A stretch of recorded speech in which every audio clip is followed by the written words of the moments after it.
To another video और आपका आज स्वागत है। लास्ट टाइम तक जहाँ हम लोगों ने महाभारत देखा था उसमें जो महाराज हैं धृतराष्ट्र, उनको उनके पूर्वज मिलते हैं ख्वाब में, लेकिन वो फिर भी नहीं मानते और जब वो ख्वाब से उठते हैं तो वो कहते हैं मैं कैसे कर लूं। फिर उनका एक वार्तालाप जो होता है गांधारी जी के साथ, वहां पर आकर हमने आगे से कंटिन्यू करना था। तो चलिए देखते हैं आज के आगे क्या बातचीत होती है उन दोनों के बीच में।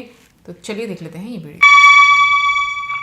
धृतराष्ट्र ने ये तो ठीक ही कहा कि उसे ये पता नहीं कि पांडव अपना अज्ञातवास कहां और कैसे बिता रहे हैं, लेकिन मैं तो ये जानता हूं। पांडवों ने बहुत सोच विचार के बाद मत्स्य देश को अज्ञातवास के लिए चुना। मध्य देश कि वहां का राजा विराट शक्तिशाली भी था और पांडवों का शत्रु भी नहीं था। तो वे वहां पहुंच गए और नगर के बाहर स्मशान में उगे एक पेड़ को अपने अस्त्र और शस्त्र सौंपने के उपरांत वो एक एक करके राजा विराट के यहां नौकर हो गए। युधिष्ठिर अपने को कंक बताकर राजा का दरबारी हो गया। भीम बल्लभ के नाम से राजा का मुख्य रसोइया बन गया। अर्जुन बृहन्नला नाम से उत्तरा को नर्तन गायन सिखाने लगा। नकुल ने घुड़साल संभाल ली और सहदेव ने गौशाला। द्रौपदी सैरंध्री कही गई और रानी के श्रृंगार की जिम्मेदारी उसके सिर आई। मुश्किल होता है ये भी। मैं भी ये बात सोच रही थी, मैंने कहा आसान तो नहीं है। तुम तो श्रृंगार कला में निपुण हो सैरंध्री। ये पहले भी रानी नहीं। द्रौपदी तो तुमसे बहुत प्रसन्न रहती होंगी। मैं उन्हें याद नहीं करती महारानी जी। हाँ, मैं समझ सकती हूँ। उन्हें याद करने से हृदय में टीस उठती होगी। मुझे तो पांडवों पर आश्चर्य होता है, जो कभी युद्ध में नहीं हारे। वो अपना सब कुछ, संपत्ति, अपना मुकुट, अपना तेज, यहाँ तक कि अपनी रानी द्रौपदी को युद्ध में कैसे हार गए। यदि सम्राट युधिष्ठिर ये सब कुछ ना हारते तो संसार को ये उपदेश कैसे मिलता कि द्यूत कितना अशुभ, कितना अकुशल, कितना खोटा और कितना विनाशकारी होता है। ये तो तुमने सच कहा सैरंध्री। मैं महाराज से कितना कहती हूँ कि ये चौसर की लत छोड़िए, पर वो कहते हैं कि धनुष और चौसर तो क्षत्रिय की पहचान है। और जब एक दिन मैंने बहुत हट की तो बोले, तुम्हें वचन देता हूँ कि तुम्हें दांव पर नहीं लगाऊंगा। और अब तो महाराज को युधिष्ठिर का ये चाटुकार कंक और मिल गया है। बस दिन रात उसी के साथ लगे रहते हैं। वो तो भगवान लंबी आयु दे मेरे वीरन की जग्गू, जिसके भुजबल के कारण ही राज्य बचा हुआ है। अरे हाँ, तुमने तो इस ब्राह्मण कंक को वहां देखा होगा।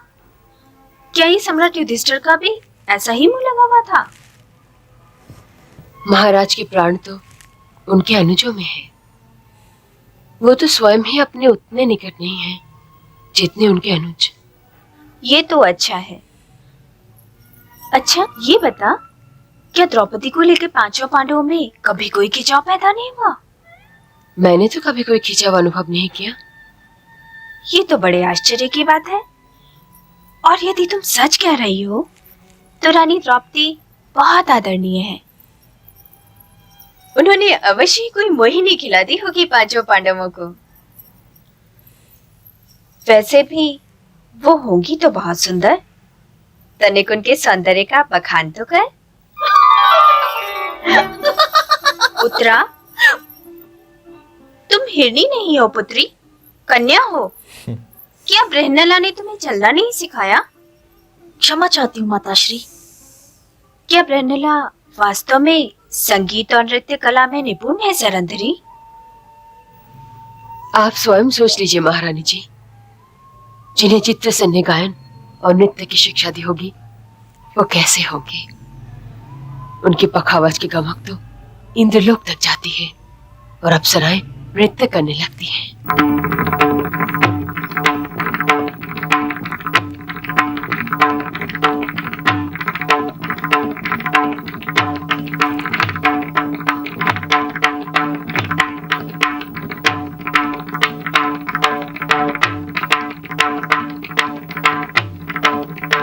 अच्छा बजाया हुआ ना।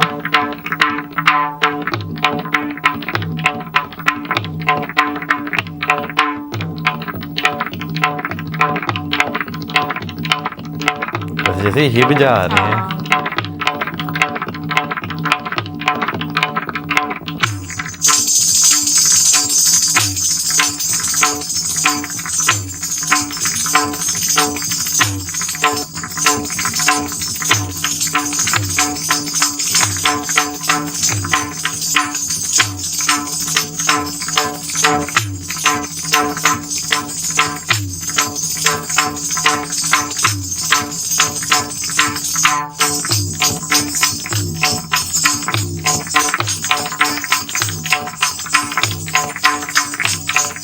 अच्छा कह रही है ना। अभी तक मैंने जितने भी मतलब देखा ना, सब बहुत अच्छा कह रही हैं। सबने बहुत अच्छा डांस किया। धान धान धा धान धान धा धान धान धा। अच्छा राजकुमारी, आप एक आवृत्ति वाला तोड़ा करो। हाँ, तथई तथई तिगड़ा दिग दिग आ थई तथई तिगड़ा दिग दिग तिगड़ा थई तिगड़ा थई तिगड़ा थई तिगड़ा थई। ठहरो उत्तरा, ऐसे नहीं।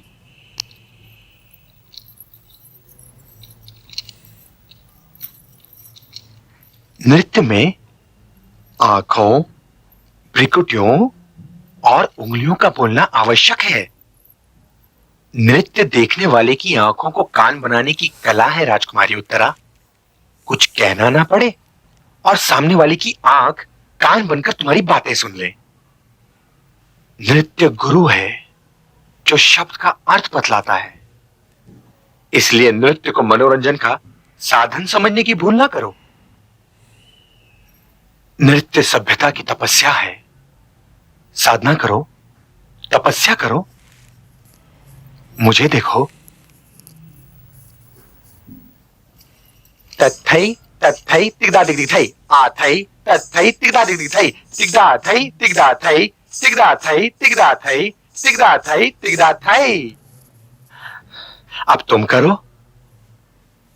1 2 तथई तथई तिगड़ा दिग दिग थई आ थई तथई तिगड़ा दिग दिग थई तिगड़ा थई तिगड़ा थई तिगड़ा थई तिगड़ा थई तिगड़ा थई तिगड़ा थई। हाँ, राजकुमारी की जय हो। महारानी अपने कक्ष में आपकी प्रतीक्षा कर रही हैं। आज्ञा है? अवश्य।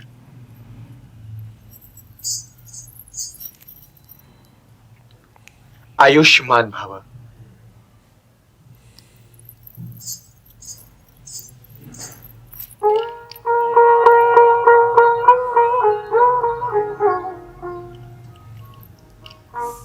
आओ सरेंद्री। अच्छा नहीं याद भी कि नहीं? पता नहीं। पांचाली, नहीं याद है। अपनी आंखों से ये परिवाद का काजल पोंछ डालो पांचाली।